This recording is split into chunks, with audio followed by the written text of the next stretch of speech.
जिला सोलन पुलिस द्वारा नशा मुक्त समाज की स्थापना के लिए एक विशेष कॉम्प्रिहेंसिव कैंपेन चलाया जा रहा है, जिसमें मादक पदार्थों के खात्मे के लिए इनकी सप्लाई साइड और डिमांड साइड दोनों तरफ प्रभावी कार्रवाई की गई है। जुलाई 2023 से जिला पुलिस द्वारा नशा तस्करों के खिलाफ मिशन मोड में काम किया गया है, जिसमें मादक पदार्थ अधिनियम के अंतर्गत 157 अभियोग पंजीकृत किए गए हैं, जिनमें कुल 345 नशा तस्करों को गिरफ्तार किया गया। जिला सोलन पुलिस द्वारा नशा तस्करों की संपत्ति की जब्ती, सीजिंग और फ्रीजिंग की प्रक्रिया पहले कभी भी अमल में नहीं लाई गई थी, जिसको वर्ष 2024 में पहली बार अंजाम दिया गया। वर्ष 2024 में 3 अभियोगों में संलिप्त 7 आरोपियों और सहयोगियों की करीब 3 करोड़ 53 लाख रुपए की संपत्ति जब्त की गई, जबकि वर्ष 2025 में 2 अभियोगों में संलिप्त 8 आरोपियों और सहयोगियों की करीब 1 करोड़ 53 लाख रुपए की संपत्ति जब्त की जा चुकी है, जो जिला पुलिस द्वारा अभी तक कुल 15 आरोपियों और सहयोगियों की 5 करोड़ से ज्यादा की संपत्ति को जब्त किया जा चुका है। इनमें से एक अभियोग जिसमें करीब 37 केजी हाई क्वालिटी चरस थी। बाकी 4 मामले चिट्टा तस्करी के थे, जिनमें बाहरी राज्यों से पंजाब हरियाणा में सक्रिय सप्लायरों द्वारा सोलन जिला में चिट्टा की आपूर्ति की जा रही थी। इन मामलों में शामिल हरियाणा के सिरसा जिले के रहने वाले आरोपी गुरप्रीत सिंह और चंडीगढ़ निवासी आरोपी कपिल गर्ग और उसके सहयोगी, बिलासपुर निवासी आरोपी पिंटू जिसके खिलाफ 40 मुकदमे दर्ज थे, और हरियाणा के एक मेजर ड्रग ट्रैफिकर विजय सोनी और उसके सहयोगियों की संपत्ति भी जब्त की गई है। इनमें इनके आलीशान होटल, प्लॉट्स, लग्जरी गाड़ियां, कैश डिपॉजिट्स, फिक्स डिपॉजिट्स आदि सभी शामिल हैं, जिनको जब्त किया गया है। यह ज्यादातर प्रॉपर्टीज बाहरी राज्यों में स्थित हैं। इसके अतिरिक्त एनडीपीएस के अन्य मामलों में भी संपत्ति जब्ती की प्रक्रिया चल रही है। ये जिला पुलिस सोलन की सप्लाई साइड की तरफ एक प्रभावी रणनीति है। इसके अलावा बैकवर्ड और फॉरवर्ड लिंकेजेस भी सप्लाई साइड को डील करने के लिए की जा रही है। इन एनडीपीएस के मामलों में बैकवर्ड और फॉरवर्ड लिंकेजेस की इन्वेस्टिगेशन करते हुए नशा की सप्लाई करने वाले बाहरी राज्यों के 120 से ज्यादा आरोपियों को पिछले 1.5 साल में गिरफ्तार किया गया, जबकि वर्ष 2018 से जून 2023 तक के 5 साल के समय में बैकवर्ड लिंकेज में सिर्फ एक ही आरोपी को गिरफ्तार किया गया था और इस प्रक्रिया को नेग्लेक्ट किया गया था।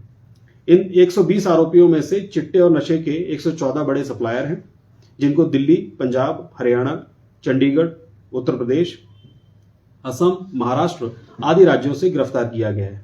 इनमें 9 अफ्रीकी मूल के नाइजीरियन नागरिक भी शामिल हैं, जिनको दिल्ली से गिरफ्तार किया गया था।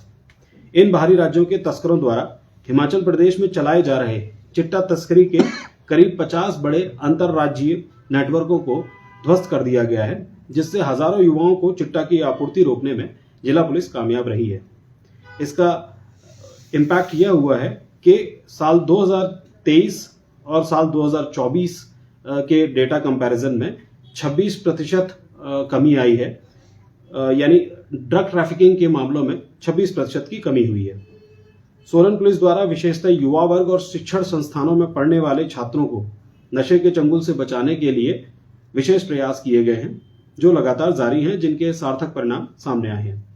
इनमें जहां एक ओर नशे की आपूर्ति में कमी लाई गई, वहीं दूसरी ओर नशे की मांग में कमी के लिए सोलन पुलिस की रुस्तम योजना के तहत सोलन जिला के युवाओं और शिक्षण संस्थानों में पढ़ने वाले छात्रों को नशे के खिलाफ जागरूक किया जा रहा है, और साथ ही सकारात्मक कार्यों में और खेलों में इनकी सहभागिता भी सुनिश्चित की जा रही है।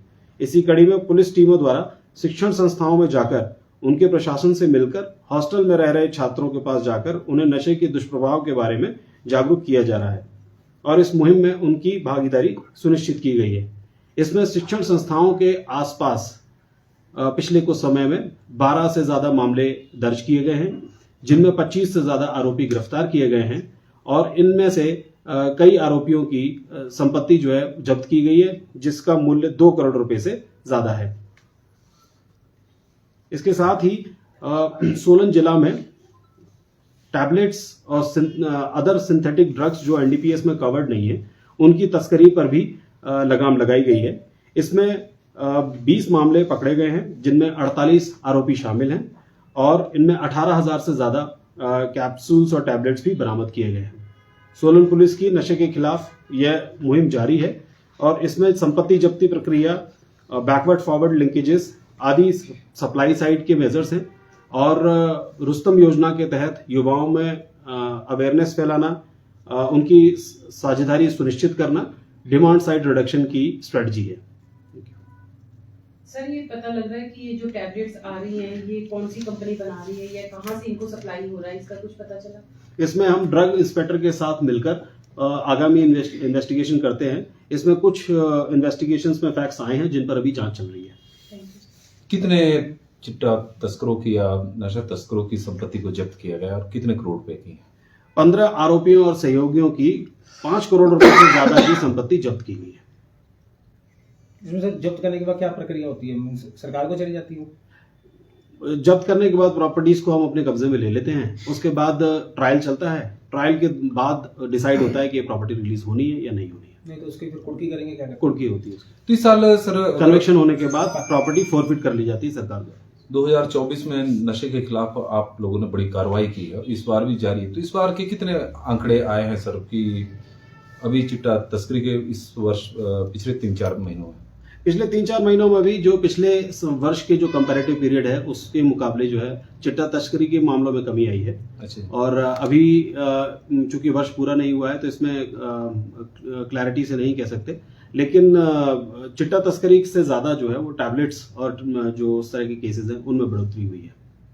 यानी कि अब चिट्टा जो तस्करी उसकी सख्ती के जरिए टैबलेट्स की तरफ जाते हुए दिखाई दे रहा है। इस तरह से बोला जा सकता है। तो सर इसके लिए जैसे टैबलेट्स वगैरह केमिस्ट से या कहीं और से, जो भी इन चीज़ों के ऊपर क्या रहेगा? हाँ, ये ज़्यादातर मैक्सिमम क्या सभी केसेस में जो हमें टैबलेट्स बल्क में बरामद हुई हैं वो सभी बाहरी राज्यों से लाई गई हैं। हरियाणा से और पंजाब से आई हुई हैं, कुछ यूपी से भी आई हुई हैं और इन सभी की जांच चल रही है। जो सर सिंथेटिक ड्रग्स है इसमें क्या सजा का प्रावधान है अगर किसी के पास में? इसमें एनडीपीएस में जो इन्वॉल्व है उनमें अलग सजा का प्रावधान है और जो ड्रग्स एंड कॉस्मेटिक्स एक्ट में है उनमें अलग सजा का प्रावधान है। बद्दी में सर यदि हम बात करें कि 2 वर्ष पहले की बात है कि ड्रग विभाग ने भी कुछ मामले पकड़े थे। ऐसी इंडस्ट्री सामने आई थी कि फूड के लाइसेंस से, लेकिन वो नामी कंपनियों के नाम पर दवाइयां बना रही है। तो आप लोगों को तालमेल है कि इस तरह का चेक रखा जा रहा है? हाँ, जब भी इस तरह के कंसाइनमेंट्स हमारे जुरिडिक्शन से पास होते हैं तो हमें जानकारी मिलती है और इस तरह की अगर कोई भी इंफॉर्मेशन होती है तो वो शेयर भी की जाती है। और फिक्र हमेशा मेरे साथ रहता है। भूषण ज्वेलर्स, अनमोल रिश्तों के लिए।